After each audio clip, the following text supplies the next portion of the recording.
আরে বাবা, আমি কি করে উঠবো? এদিকে দেখো বাবা, আমি কি করে উঠবো উপরে? দেখো এই যে।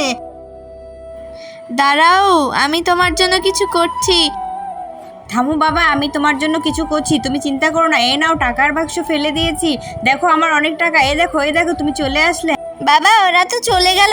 দাঁড়াও বাবা, আরও আমি বই ফেলছি, দাঁড়াও। এই তো চলে আস।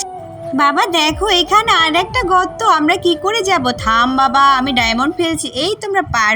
দেখো দেখো, এখানে আর একটা গর্ত। দাঁড়াও বাবা, আমি কিছু একটা করছি। এই যে কাঠিটা ফেলে দিলাম, এখন আসো। এখানে তো আরো বড় গর্ত আছে, ওপারে গেলে আমরা অনেকগুলো সোনা পাবো। এখন কি করব? এই দেখো, ডায়মন্ড ডায়মন্ড ফেলে তো হলো না বাবা। এখন কি করবে? চলো আমরা বাড়ি ফির। বাবা দেখো, আমরা কি করে যাব ওখানে? এই তো অনেক বড় গর্ত। আচ্ছা বন্ধুরা, তোমরা যদি আমাকে বাঁচাতে চাও তাহলে একটা লাইক করো। আর এখন দেখো, একটা ম্যাজিক দেখতে পাবে। এখানে লাইক করলে, সাবস্ক্রাইব করলে আমি ওই নৌকায় উঠতে পারবো। দেখো বন্ধুরা, এই যে আমি নৌকায় এখন উঠে গেলাম। এই যে আমরা পৌঁছে গেছি, আমরা অনেক বড় লোক হয়ে গেছি।